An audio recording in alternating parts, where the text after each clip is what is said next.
Kanjeng Nabi Muhammad SAW kalau sudah hubungannya adalah hubungan diri sendiri itu paling pemaaf. Makanya pernah suatu hari Kanjeng Nabi itu seneng punya kebiasaan itu nyuapin orang buta.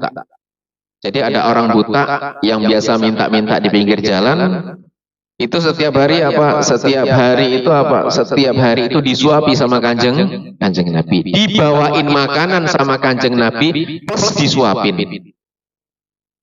Nah, ketika Kanjeng Nabi sambil nyuapin itu, orang buta tadi sambil nyaci Kanjeng Nabi. Hidupnya nyaci maki terus, karena nggak tahu kalau nyuapin itu ternyata orang yang dicaci-caci itu nggak tahu, karena dia nggak ngelihat. Dan Kanjeng Nabi juga nggak bilang kalau saya Rasulullah itu nggak bilang. Setiap hari datang disuapin, sambil dengerin apa? Sambil dengerin cacian-cacian.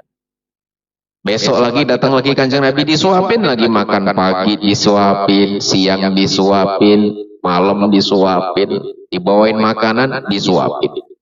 Sambil dengerin cacian lagi, dicaci lagi, itu Muhammad begini-begini, padahal di depannya lagi nyuapin.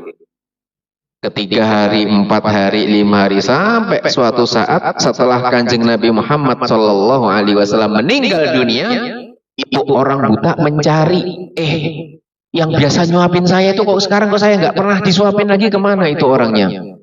Oh, baginda Rasulullah. Kaget dia, sudah meninggal baginda Rasul Shallallahu Alaihi Wasallam. Ya kalau emak kira-kira setiap hari sakit terus dijengukin sambil dicaci-caci itu kira-kira gimana, Mak? Udah dijengukin, dibawain makanan, yang jenguk tadi nyaci-nyaci terus. Kira-kira besok balik lagi nggak, Mak? Tak bawain baikon besok. Artinya apa di sini? Artinya kalau akhlak Kanjeng Nabi memang luar biasa. Makanya sedikit dari godaan-godaan kita saat ini itu belum sebanding dengan apa yang dialami oleh Kanjeng Nabi. Makanya kita membaca setidaknya dengan banyaknya beliau diuji dengan siapapun itu, menjadikan kita semakin termotivasi untuk bersabar. Wa qala Hasan man sa'a khuluquhu adzaba nafsahu. Jadi kalau orang akhlaknya tidak baik itu pada hakikatnya dia sendiri yang menyiksa dirinya sendiri. Kenapa? Sama kayak menanam sesuatu yang tidak baik. Kalau orang nanam baik, ada yang tidak suka itu pasti. Orang nanam padi, tumbuh rumput, wajar tidak, Mak? Wajar tidak? Nanam padi, tumbuh rumput. Tapi ada nggak yang orang nanam rumput, tumbuh padi? Jadi kalau orang nanam kebaikan kok ada yang tidak suka, itu wajar. Anggap aja rumput. Ya biarin, nanti ada sendiri, nanti kambing yang makan, ada sendiri nyambut, itu wajar. Karena sesuatu yang baik. Tapi tidak sebaliknya, kalau kita nanam rumput, tidak akan tumbuh padi.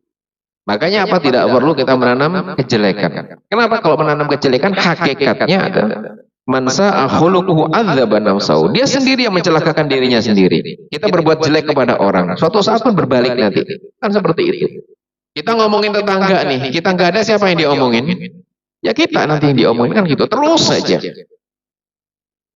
Qala Anas bin Malik radhiyallahu taala, Imam Anas bin Malik radhiyallahu taala anhu, inna rajula la yablughu bi husni khulqi ala darajatin wa huwa ghairu abid. Maka disebutkan dalam hadis tadi apa? Ada orang yang diangkat tinggi-tinggi derajatnya oleh Allah di surga, diangkat derajatnya setinggi mungkin dengan tempat yang paling mulia, bukan karena apa? Bukan karena ibadahnya. Bukan wa'abid, bukan di ahli ibadah, bukan. Tapi apa? Bi husnil khuluqi, karena diangkat tinggi-tinggi dengan akhlak. Makanya setidaknya kalau kita sudah tahu kalau ibadah kita yang wajib-wajib itu tidak banyak, minimal akhlak ayo kita perbaiki semuanya. Akhlak kepada siapapun. Karena nanam akhlak yang baik itu yang penting ya kita. Dimulai dari lingkup terkecil kita berbuat akhlak yang baik. Mulai dari siapa? Ya keluarga kita bersifat yang baik, berakhlak yang baik. Bicara dengan bicara, Kanjeng Nabi gimana bicara dengan apa? Dengan istrinya. Bagaimana Kanjeng Nabi dengan tetangganya, bagaimana Kanjeng Nabi dengan putra-putrinya, bagaimana Kanjeng Nabi dengan cucunya. Kita baca sejarahnya.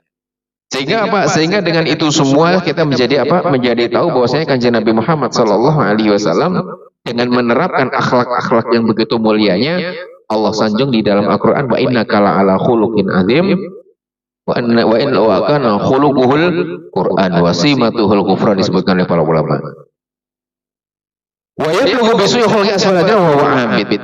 Sementara apa? Kalau orang akhlaknya baik akan diangkat tinggi-tinggi derajatnya oleh Allah di surga. Tapi ada ahli ibadah juga kata apa? Wa yablughu bisu'i khulqihi asfala darkin wa huwa 'abid. Ada orang yang disiksa di neraka sedalam-dalamnya, diazab dengan azab yang paling pedih karena akhlaknya yang jelek. Jadi ada orang yang diazab itu karena akhlaknya jelek. Sementara dia ahli ibadah, ibadahnya sih hebat.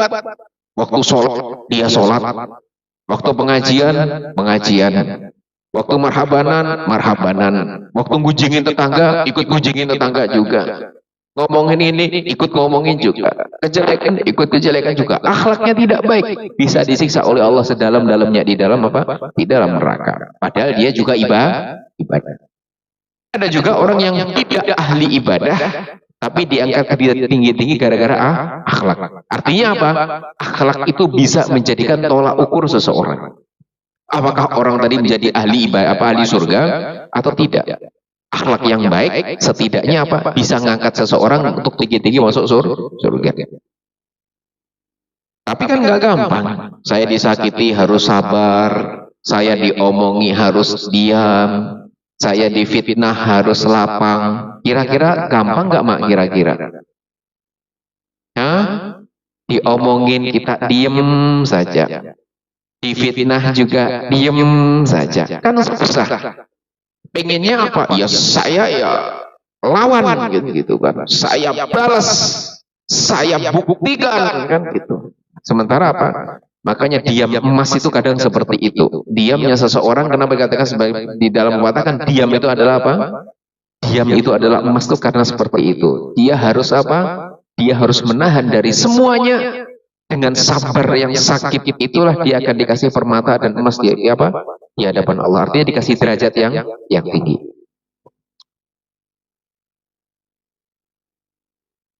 Faman zada 'alaika fil khulqi zada 'alaika fit tasawufi. Kalau sudah nambah akhlaknya itu nambah, maka dia kepada Allahnya juga akan makin dekat kepada Gusti Allah. Secara tasawufnya dengan Allah, pembersihan dirinya kepada Allah juga makin dekat dengan akhlaknya. Makanya apa? Makanya manusia ketika di dunia karena banyak berhubungan dengan sesama manusia, maka dosa yang terbanyak adalah dosa yang berhubungan dengan manusia. Bukan hanya yang kenal saja. Kadang kita nggak kenal pun kita berbuat dosa kepadanya. Contoh, sekarang media gampang mak ya. Sekarang media gampang kita ngelihat berita. Baru kelewat sebentar kita ikut komentar. Iya itu orang itu kok jelek sekali ya. Itu orang itu kita nggak pernah ketemu, kita nggak pernah salaman, kita nggak pernah berteman, tapi di akhirat dia nuntut nantinya. Padahal kita cuma lihat di media. Ikut nyaci, ikut benci, ikut ini, ikut itu ngapain? Jadikan media itu kira-kira yang baik buat kita apa kira-kira? Kalau cuma menanamkan kebencian, ya sudah tutup aja medianya buat apa? Setidaknya kalau dengan akhlak yang baik itu gak ada ruginya. Kita berbuat baik kepada siapapun itu gak ada ruginya. Tapi tidak sebaliknya. Kita berbuat baik kepada binatang. Ada hadisnya katakan Nabi Muhammad SAW. Apa itu? Di dalam hadisnya kajian Nabi Muhammad SAW mengatakan bahwasanya apa? Jika berbuat baiklah walaupun kepada binatang. Kalau nyembelih, tajamkan pisaunya. Itu adalah cara berbuat baik. Jangan sampai pisau setengah tumpul kayak itu dipakai buat nyembelih. Akhirnya nggak mati-mati ayamnya, tersiksa iya, matinya tidak. Jadi berbuat baik kepada kan oleh kanjeng Nabi. Makanya nggak salah ketika kita berbuat baik kepada siapapun, karena akan kembali kepada siapa nanti? Kepada kita sendiri. Makanya dengan media yang berupaya untuk meracun, untuk memecah belah umat, untuk menebar kebencian, untuk menebar ini semuanya, abaikan. Karena setidaknya itu semuanya bisa menjadikan amal kita berat nanti di akhiratnya. Amal jeleknya berat.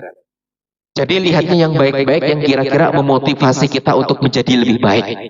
Tidak menggunjing yang jelek, tidak ngomongin yang jelek. Jangan sampai kita yang tidak tahu apa-apa, nggak kenal apa-apa, dituntut nanti di akhirat.